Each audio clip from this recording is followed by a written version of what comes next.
Odisha police तरफरु आपणकर श्रीमंदिर सुरक्षा battalion बा श्रीमंदिर सुरक्षा पई स्वतंत्र बाटालियन को गृह विभाग मंजूरी प्रदान करछि।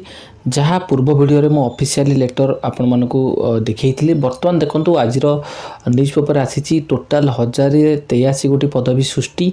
जहाँ पूर्वरु आपणकर डिक्लेयर हेइतला जे कि एसएसपी बाटालियन आपणकर पुरी जगन्नाथ मंदिर सुरक्षा निमंते वर्तमान सांक्शन हो जाइए एवं आगामी दिन में यार रिक्रुटमेंट उपरे निजुक्ति आसीबो। केउ पदवी आसीबो देखंतु आपणकर प्रथमे पुरी श्रीमंदिर जगन्नाथ मंदिर पई स्वतंत्र सुरक्षा बाटालियन पई प्रस्ताव को गृह विभाग अनुमोदन करिछि। जेउथरे कि 1083 गोटी पदवी रहिछि जहाँ कि पुरी एसपी को अधीन रे आपणकर नियुक्त रहिबे एवं पुरी एसपी एही जो फोर्स को डेवलपमेंट टू आरंभ करी समस्त ये रे लगेबे। तो एठी आपणकर देखंतु जो रही एसह शिक्षक जो आसुँच हजार हजार श्रद्धालु सेमानकर सुरक्षा नियोजित हेबे और मंदिर सुरक्षा नियोजित रहिबे। तो एठी आपनकर जने कमांडेंट डेप्यूटी कमांडेंट 10 सहकारी कमांडेंट 8 इंस्पेक्टर आर्म्ड एवं 31 सब इंस्पेक्टर आर्म्ड ठू आरंभ करी हाबिलदार 240 गोटी पदवी एवं 720 गोटी आपनकर सिपाही पदवी माने आपनकर सैंक्शन होईछि जहाँ कि पूर्व अपडेट थिला।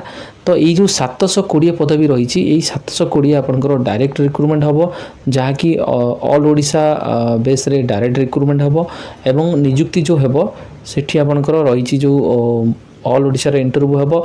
आपनकर पर डे 50,000 श्रद्धालु पुरी को जगन्नाथ मंदिर दर्शन निमंते आसुचंदी। तो सेति पई खूब शीघ्र या परे आपनकर प्रोसेस चलीची एवं टोटाल आपनकर जो पूर्व अपडेट थिला वर्तमान पुरी रे जनगहली पूर्ण सुरक्षा को नहीं ये जो नुआ एसएसबी बाटालियन गठन होईची एई पदवीटी डायरेक्ट रिक्रुटमेंट हम देखौछि आपण मानको देखले आपण मान जानि परिबे।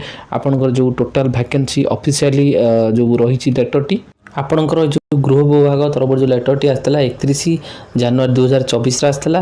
तो ये आपंकर टोटाल क्रिएसन जो आपणकर होम डिपार्टमेंट सैंक्शन करिछि 1083 गोटी पदवी एथरे आपणकर पुरी सुरक्षा बाटालियन बा स्पेशल सिक्योरिटी बाटालियन जगन्नाथ मंदिर निमंते टोटाल सैंक्शन ट्रेंड रही। एठी आपणकर डायरेक्ट रिक्रुटमेंट जो करा जिवो कॉन्स्टेबल आपणकर रिक्रुटमेंट हेबो जोटा कि आपणकर सिपाही जनरल 720 गोटी पदवी रही। अदर सबू जो रही पदवी से माने डेपुटेशन वाइज आसीबे अलगा बाटालियन रो आसीबे किंतु एठी देखंतु डायरेक्ट रिक्रुटमेंट निमंते आपणकर गवर्नमेंट जो न्यूली क्रिएट होची सेठी आपनकर मेंशन रही। टोटाल आपनकर 1083 गोटी पदवी रही। एठी आपनकर देखंतु एठी मेंशन अछि स्पेशल सिक्योरिटी बाटालियन पूरी आपनकर वे डायरेक्ट रिक्रुटमेंट करा जिवो following prescribe process relevant rule हिसाब रे। तो आपनकर जो पदवी रही ऑफिसर ठू आरंभ करी अन्य जो रहिले मिनिस्ट्रियल स्टाफ सेमानकर डेपुटेशन रहिबो किंतु आपनकर कॉन्स्टेबल स्पेशल सिक्योरिटी बाटालियन 720 गोटी पदवी आसीबो।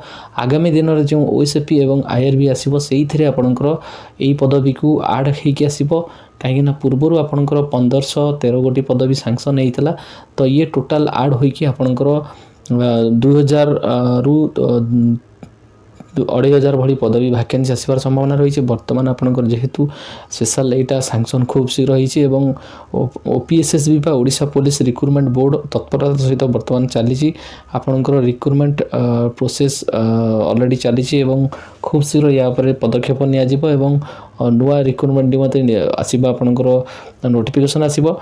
तो एठी आपनकर कहि रहुछि बयस सीमा आपनकर 18 रु 23 वर्ष बयस सीमा रखा जिवो एवं आपनकर 10म पास 10 स्टैंडर्ड रो आपनकर रिक्रुटमेंट परीक्षा करा जिवो 100 मार्क रिटन प्रथमे करा जिवो तापर आपनकर फिजिकल इवेंट आरंभ करी समस्त प्रोसेस रही। एवं एज रिलैक्सेशन को कहया गले आपनकर एससीबीसी एससी एसटी मानकर 5 वर्ष रिलैक्सेशन रहिबो टोटल आपनकर शेष रहिबो 28 वर्ष।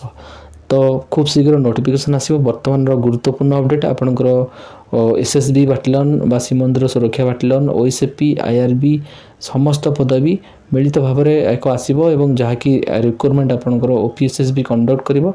तो आपण माने भल भाव प्रिपरेशन करंतु नोटिफिकेशन फेब्रुआरी मास रे ही आसीबो एवं आपनकर आगो इलेक्शन रहितबारु एबे रिक्रुटमेंट आसिले खूब शीघ्र गोटे 1.5 मास मध्य आपनकर नियुक्ति प्रक्रिया समस्त प्रोसेस हो जिवो एवं से रिगार्डिंग ऑफिशियली कौन सी अपडेट आसिले कि कौन सी अपडेट आसिले मैं आपको अपडेट प्रोवाइड करी। वर्तमान आपण माने भिडियोटी को मताधिक सेयार करूँ चैनल को जब नुआ कर चैनल को जरूर सब्सक्राइब करूँ डिटेल्स पीडीएफ गुड़ी को मु टेलीग्राम ग्रुप रे शेयर करी आपण माने टेलीग्राम ग्रुप जदि जॉइन करना जॉइन करनंतु सेठी आपण माने समस्त पीडीएफ पाई परिबे।